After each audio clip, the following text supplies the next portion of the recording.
나루시 TV 오늘 나눠볼 얘기는 이 책입니다.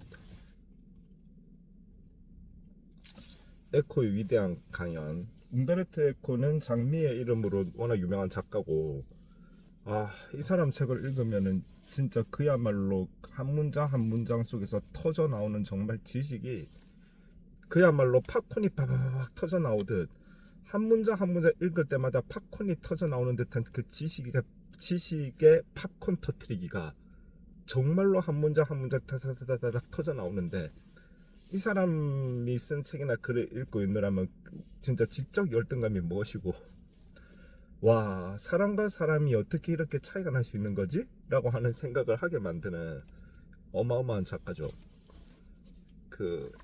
일단 근데 이제 그렇게 되다 보니까 에코의 위대한 강연이라는 이 책도 상당히 이제 기대를 하면서 읽게 되었는데, 근데 아무래도 깊이 있는 철학가, 그 철학에 대한 이 본인의 이 통찰력을, 뭐랄까, 글을 아주 뭐 잘 쓰는 건 당연하고 지적으로 쓰는 사람의 어떠한 지적 유희가 묻어나다 보니까 한 문장 한 문장 이 읽어나가는 음미하는 맛이 있으면서도 또 동시에 역시 쉽지 않은 사색을 필요로 하는 책이다, 그렇게 판단이 됩니다. 그런데 이거는 제가 보았을 때는 지금, 근데 사실 좀 읽은 지 좀 되긴 했는데 항상 제가 바로바로 리뷰를 못해서, 근데 이런저런 내용들이 지극히 이제 인문학적, 그러니까 예를 들어서 칼 세이건 이런 사람 책을 읽으면 이제 과학을 가지고서 상당히 깊이 있는 담론과 철학을 과학적 철학을 논한다라고 할 것 같으면은, 움베르토 에코의 위대한 강연은 그야말로 인문학적 철학을 논하는, 그러니까 멋진 인문학자의 철학적 담론이 이러이러하다라고 하는 것을 느끼게 만들어주는 그러한 책이라고 볼 수 있겠죠. 그러다 보니까 다양한 분야를 다루고 있고, 또 다양한 분야를 다루면서 이제 이분이 다양한 글을 쓰고 있는데, 근데 이제 일단은 제가 발췌한 부분을 읽어볼 건데, 우선 근데 맛보기로 요거 한번 읽어보고 싶어요. 자기를 기만한다는 챕터에서 이 문장을 짧게 제가 이 내용에서 이제 짧게 제가 뽑은 건데, 이런 거예요. 이론적 관계의 거짓말은 자기 기만이다. 어떤 사람이 진실을 알면서 자기에게 거짓말을 하고 대체로 결국은 그 거짓말을 믿어버리게 되는 경우다. 자기 기만에서는 거짓말을 하는 사람과 거기에 속는 사람이 동일인이다.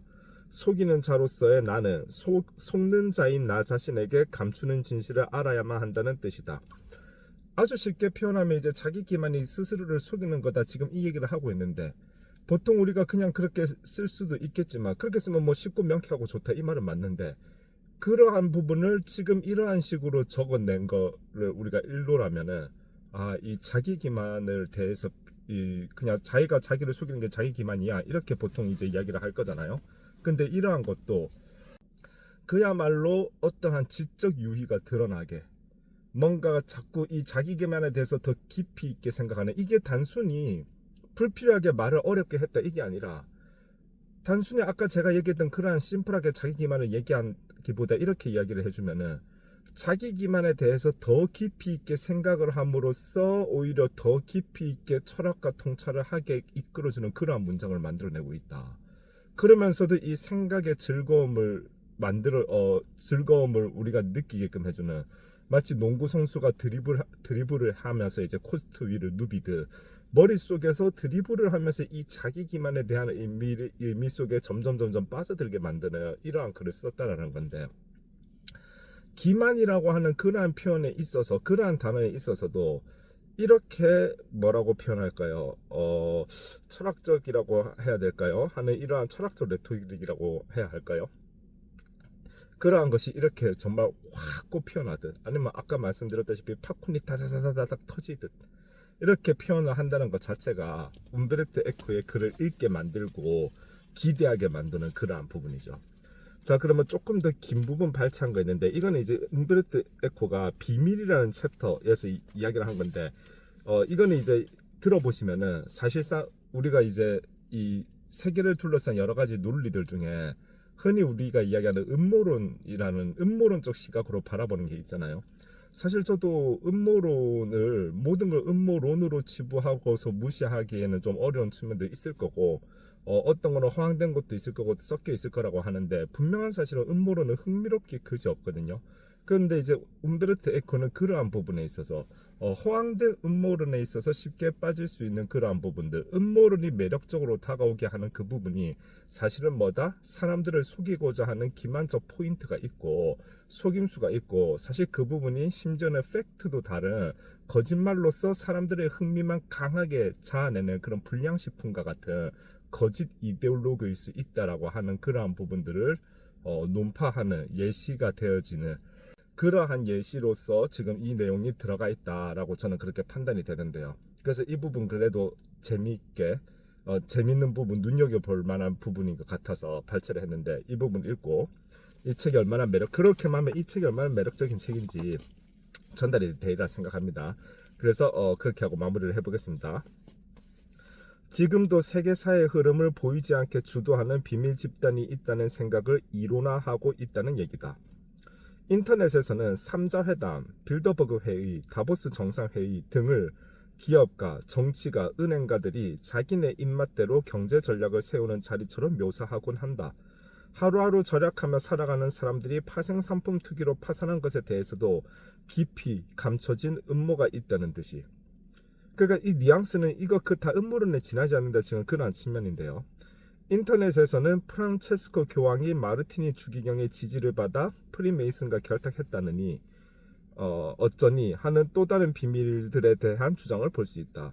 바로 여기서 황당한 음모 신드롬이 발달했다. 쌍둥이 빌딩 테러가 조지 W 부시의 비밀 계획의 일부였다느니 유대인들의 기획이라느니 하는 음모론이 얼마나 상행했는가. 인터넷을 직접 뒤져보자. 뉴욕시티와 아프가니스탄은 모두 알파벳 11자로 이루어져 있다. 알파벳 각각 다 11자가 된다 이겁니다. 타워를 공격한 테러리스트의 이름은 람진 유스프와 대통령 부시, 조지 W 부시도 11자다. 각각 이 사람들 이름에 알파벳을 더하면 11자가 나온다 이 말입니다. 쌍둥이 빌딩은 11자 모양이었고 뉴욕은 미국 연방의 11번째 주이며 타워에 처음 충돌한 비행기 번호도 11번이었다. 비행기에는 92명이 타고 있었는데 9 더하기 2는 11이고 또 다른 충돌을 빚은 77호기는 65명의 승객을 태우고 있었는데 6 더하기 5는 11이다. 테러가 발생한 9월 11일은 미국의 응급구조 요청번호 911을 연상시킨다. 게다가 911을 모두 더하면 11이 나온다. 공중 납치당한 비행기들에서 발생한 희생자는 254명이었는데 254를 모두 더해도 11이다. 이런 식의 카발라화가 계속 이어진다. 이런 식으로 숫자를 더해서 뭔가 의미를 찾는 걸 이제 카발라라고 하는 것 같아요. 언뜻 신기해 보이는 이 우연의 일치들을 어떻게 반박할 수 있을까? 그러니까 미국에서 한때 유행했던 10일에 대한 음모론인 것 같아요. 9.11 테러에 있어서. 근데 이 부분이 왜 허무하게 이제 무너질 수밖에 없는 단순한 흥미로운 이야기거리에 지나지 않는다라는 부분을 이제 논파를 해주는 부분입니다. 지금부터는 자, 시티, CITY, 시티를 붙이지 않은 도시 이름 뉴욕은 11자가 아니다. 그러니까 10일을 맞추기 위해서 뉴욕 시티를 라는 단어를 썼다라는 거죠. 음모론자들이. 시티 빼면 당장에 뉴욕은 11자가 아니다 그 얘기입니다.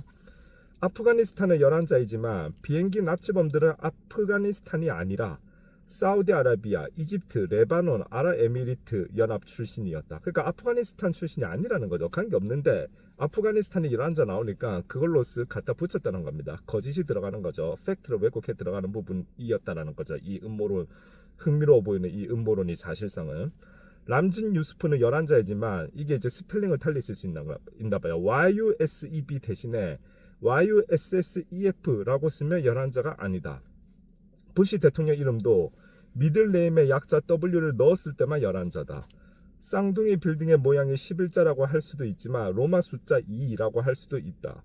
77호 비행기는 타워에 충돌하지 않고 펜타곤에 충돌했는데 승객은 65명 가로 열고 더해서 11이 나오는 숫자 가로 닫고 65, 6 더하기 51이 아니라 59명이었다. 그러니까 일부러 11을 맞추기 위해서 59명의 승객이었는데 65명으로 한 거예요. 6 더하기 5는 11이 되니까 5 더하기 9는 11이 아니잖아요.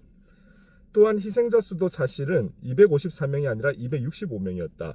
역시 254도 2-5-4 해서 11로 맞추려고 한 거고, 근데 그게 팩트가 아니라는 거죠. 265명이었다는 거죠. 그 외에도 잘못된 부분이 너무 많다. 즉 에코는 그런 식의 이제 9.11과 관련했던 어떤 그 음모론적 숫자 11과 연관시켜서 했던 그 음모론이 사실은 거짓으로 완전히 점철되어진 그냥 말 그대로 이야기거리 소설에 지나지 않았다라고 하는 부분들, 팩트하고 완전 다르다라고 하는 부분들을 보여주고 있죠. 어쨌든 이 부분이 이제 흥미로워서 제가 이제 발췌를 한 건데, 이거 이외에도 지금 에코의 이 책에서는 다양한 부분들을 에코 특유의 날카로움과 지성으로 논파를 하기도 하고, 또 우리를 어떠한 철학의 어떠한 그 세계로 인도를 해주기도 합니다. 그 걸리버 여행기를 썼던 조너던 스위프트가 정치적 거짓말의 기술이라는 소책자에서 어떠한 쓴 정치적 거짓말에 대한 글이 올라와 있는데, 요것도 이제 재미가 있는데, 이 부분은 발췌는 하긴 했지만은 제가 읽지는 않고요. 근데 지금 아까 제가 말씀드린 그 부분만 봐도 에코가 이러한 우리 주변에서 우리가 이렇게 뭔가 흥미롭게 생각해 볼 수 있는 부분들, 지금 이 챕터들이 보면은 다 그런 식이거든요. 뭐 거인의 어깨에서, 그 다음에 아름다움에 대한 이야기, 그가 못생김, 추에 대한 이야기, 절대와 상대, 불, 보이지 않는 것, 역설과 아포리즘, 거짓, 불완전성, 비밀, 음모, 성스러움, 이러한 챕터를 해서 그 본인의 생각을 적어 나가고 있는데, 그 어떤 인문학적, 철학적 여행을 떠나고 싶다라고 할 때, 그럴 때 읽어볼 만한 책이 되겠습니다. 에코의 위대한 강연. 네.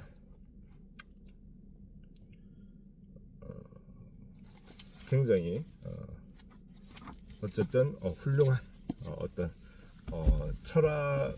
어떠한 철학적 사유의 즐거움을 가지게 해주는 그러한 재미있는 장난감이 될 수 있는, 원래 장난감 조금 복잡하고 어려워야 더 재밌잖아요. 이게 이제 사람이 이제 좀 더 크게 되면은 그 어렸을 때는 이제 아주 단순한 장난감 가지고 놀다가, 그래서 그런 재미있는 장난감 혹은 재미있는 게임기와 같은, 게임이 좀 난이도가 있어야 잘하는 사람들은 더 재밌어 하잖아요. 그런 흥미로운 책이 됩니다. 네, 감사합니다.